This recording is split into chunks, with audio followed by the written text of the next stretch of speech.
مجالس کی ایک اہم کڑی ہے جس کو آپ سننے کے لیے یہاں پہ تشریف لائے ہیں۔ پروردگار عالم کا لاکھا احسان اور کرم ہے بندگان خدا کے اوپر کہ اس نے اپنی زندگی کی توفیقات میں سے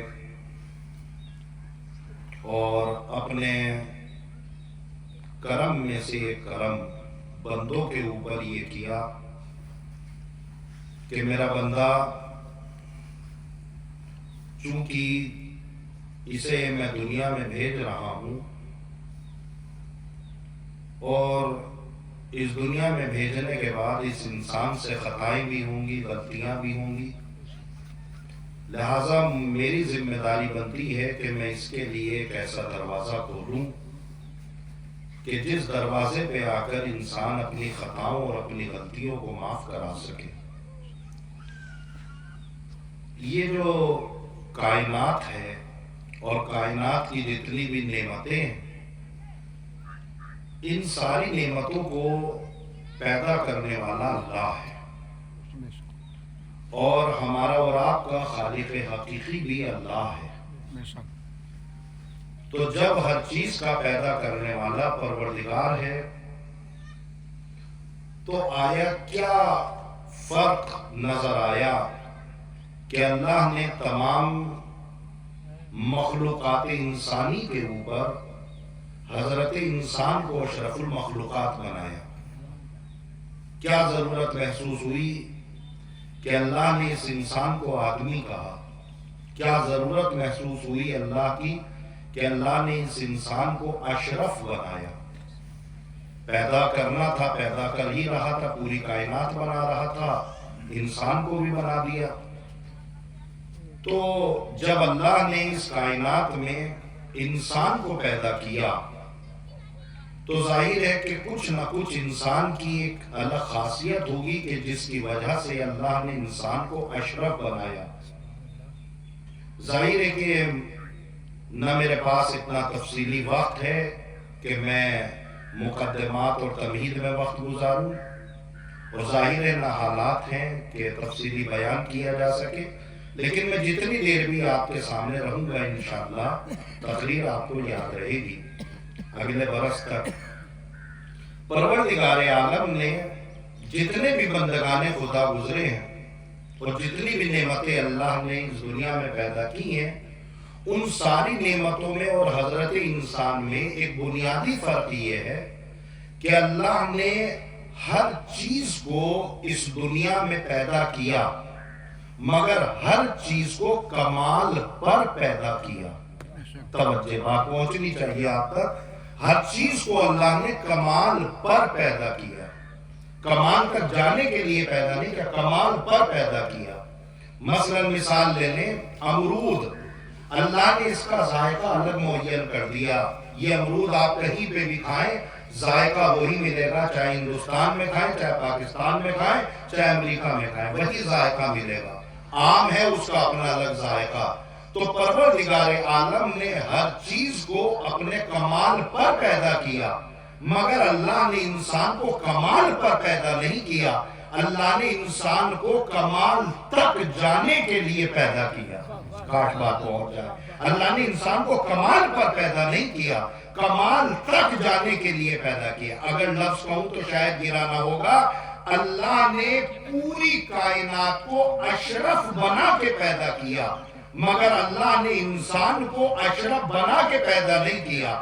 اللہ نے انسان کو اشرف بنانے کا موقع دیا اور حضرت انسان کو سامنے رکھ کے بتایا کہ تیرے میں اور ساری نعمتیں پروردگار میں بنیادی فرق یہ ہے کہ ساری نعمتیں اپنے کمال پر پیدا ہو رہی ہے، مگر تجھے کمال تک جانا ہے۔ نتیجہ یہ ہوا کہ جب انسان اس دنیا میں آیا تو قرآن مجید پکار کے کہتا ہے لا تعلمون شیئا، جب تم اس دنیا میں آئے کچھ نہیں جانتے تھے، نہ تم بولنا جانتے تھے، نہ تم چلنا جانتے تھے، نہ تم کچھ کہنا جانتے تھے، لیکن جیسے جیسے اس دنیا میں تم پروان چلتے چلے گئے، تمہاری زبان نے بتایا کہ تم عالم ہو یا جاہل ہو، تمہارے ہاتھوں نے بتایا کہ تم امین ہو یا خائن ہو، تمہاری زبانوں نے بتایا کہ تم صادق ہو یا جھوٹے ہو۔ پروردگار عالم نے انسان کو دنیا میں تنزلی میں پیدا کیا تھا۔ اب یہ انسان کا کمال ہے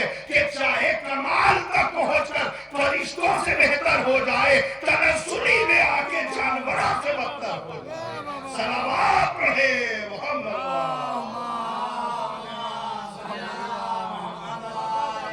اور میں ظاہر کے بیان میں بہت بڑا سوچ کے آیا تھا، چونکہ میرا اس بستی سے ایک خاص تعلق اور لگاؤ رہا ہے، اور میں چاہتا ہوں کہ اس بستی میں کوئی ایسا موضوع، کوئی ایسا لفظ چھیڑ کے جاؤ جو ابھی تک آپ نے نہ سنا ہو۔ تو آج بھی میں کوشش کرتا ہوں کہ جو آپ کی امانت تیار کر کے لائے وہ امانت آپ کو دوں۔ آپ اس امانت کا کیسے استقبال کریں گے یہ انشاءاللہ آنے والا وقت بتائے گا، لیکن جو امانت آپ کے لیے میں لے کے آیا وہ امانت آپ تک پہنچا رہا ہوں۔ میرے عزیزوں، میں یہ عرض کر رہا تھا، اللہ نے انسان کو کمال پر پیدا نہیں کیا، اللہ نے انسان کو کمال تک جانے کے لیے پیدا کیا۔ ابھی جملے پہ آپ کتنا لطف لے سکیں گے مجھے نہیں پتا۔ دنیا کے اوپر بہت سارے مورخین نے بہت ساری تاریخیں لکھی ہے، بہت سارے محققین نے تحقیقیں لکھی ہے، مگر ایک یورپ کا محقق ہے کہ جس کو قرآن مجید کے تفسیر لکھنے والوں نے اپنی تفسیروں میں جگہ دی ہے۔ یورپ کا سب سے بڑا محقق ہے، وہ یہ کہتا ہے کہ اس کائنات کو دیکھ کر اور اس کائنات کی نعمتوں کو دیکھ کر ایسا لگتا ہے کہ اس کائنات کو پہلے سے خبر تھی کہ اس کائنات میں انسان آنے والا ہے۔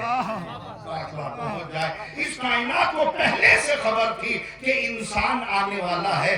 اس محقق کی تفسیر ہر ایک نے قرآن مجید کی تفسیروں میں جگہ دی ہے۔ تو میرے عزیزوں، میں یہ عرض کر رہا تھا کہ چونکہ اللہ نے انسان کو کمال پر پیدا نہیں کیا، کمال تک جانے کے لیے پیدا کیا۔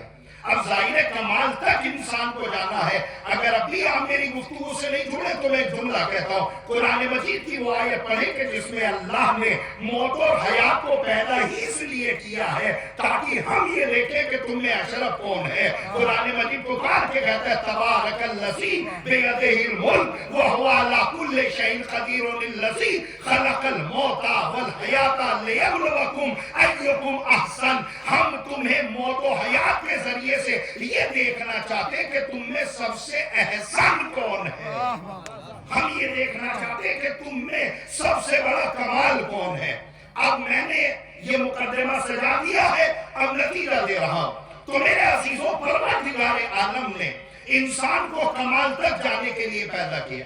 اب ظاہر ہے بچوں کے لیے میں عرض کر دوں، چونکہ انسان کو کمال تک جانا ہے تو نیچے سے اوپر جائے گا نا، اوپر سے نیچے نہیں آنا، انسان کو نیچے سے اوپر جانا۔ تو چونکہ انسان کو نیچے سے اوپر کی طرف سفر کرنا تھا تو اللہ نے بہت ساری چیزیں اس انسان کے وجود میں رکھی۔ توجہ، خدا کے لیے محنت کر کے آیا ہوں، میری محنت کو برباد نہ کریے گا۔ توجہ چاہو، اللہ نے بہت ساری چیزیں انسان کی فطرت میں رکھی، چونکہ اس انسان کو نیچے سے اوپر کی طرف جانا تھا۔ بہت ساری چیزیں رکھی، ان تمام چیزوں میں ایک چیز اللہ نے ہر ایک انسان کی فطرت میں رکھی ہے، وہ چیز یہ ہے کہ ہر ایک انسان اس دنیا میں بڑا بننا چاہتا ہے۔ آج بات بہت ہے، میں کہہ رہا ہوں کہ آج سے پہلے ایسی مجلس آپ نے سنی نہیں ہوگی، چونکہ موضوع ہی الگ پڑھ کے جا رہا ہوں۔ پروردگار عالم نے انسان کی فطرت میں رکھا، ہر ایک انسان اپنے آپ کو بڑا بنانا چاہتا ہے۔ کائنات میں کوئی انسان، یہ جو مختصر سا مجمع میری نگاہوں کے سامنے ہے، ان میں سے کوئی بندہ ہے جو ہاتھ اٹھا کے یہ کہے کہ ہم بڑا نہیں بننا چاہتے؟ ہر ایک آدمی بڑا بننا چاہتا۔ کوئی آدمی اس دنیا میں ایسا نہیں ہے جو اپنے آپ کو یہ کہتے ہم بڑا نہیں بننا چاہتے۔ ہر ایک آدمی بڑا بننا چاہتا، اور یاد رکھیے گا جملہ، بڑا بننا کوئی عیب بھی نہیں ہے۔ توجہ چاہ رہا ہوں، جملہ سماعت کریے گا، بڑا بننا کوئی عیب بھی نہیں ہے، اس لیے کہ اللہ نے اس انسان کو پیدا ہی اس لیے کیا تھا تاکہ اپنے آپ کو بڑا بنائے۔ توجہ، اللہ نے اس انسان کو پیدا ہی اس لیے کیا تھا تاکہ یہ انسان اپنے آپ کو بڑا بنائے. تو انسان کی فطرت میں ہے بڑا بنے. جیسے اللہ نے بہت ساری چیزیں ہماری فطرت میں رکھی. میں مثال دوں تاکہ بچے سمجھ جائیں. اللہ نے پیاس انسان کی فطرت میں رکھی، مگر اس پیاس کو بجھانے والا پانی اللہ نے دنیا میں رکھا. کاش بات پہنچ جائے میری آپ. پیاس فطرت میں ہے. بڑی فلسفی گفتگو ہے ماشاءاللہ. اگر اس کو آپ گھر پہ سوچیں گے تو انشاءاللہ لطف آئے گا. اللہ نے پیاس فطرت میں رکھی اور پیاس بجھانے والی غذا اللہ نے کائنات میں رکھی. اگر کسی بھی انسان کو پیاس نہ لگے تو آپ بتائیے پانی کون پیے گا؟ پیاس لگے گی تو پانی پیے گا. تو پیاس لگنا فطرت ہے. اس پیاس کو بجھانے والا پانی کائنات میں. اور آگے بڑھ جائیے. بھوک لگنا یہ انسان کی فطرت میں ہے، مگر اس فطرت کو بجھانے والی غذا اللہ نے باہر رکھی ہے. آپ پہنچے وہاں تک؟ فطرت ہے کہ پیاس لگے، فطرت ہے کہ بھوک لگے.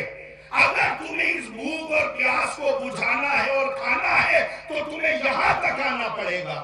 اگر تمہیں پیاس لگی ہے تو پانی تک آؤ، اگر تمہیں بھوک لگی ہے تو کھانے تک آؤ. اب تو میری آواز سے آواز ملا کے بول دیجئے، پیاس لگی ہے تو پانی تک جانا پڑے گا، بھوک لگی ہے تو کھانے تک جانا پڑے گا. بس اسی میں تمہارا امتحان ہے کہ تم حلال روزی سے کما رہے ہو یا حرام روزی سے کما رہے ہو. صلوات رہے محمد.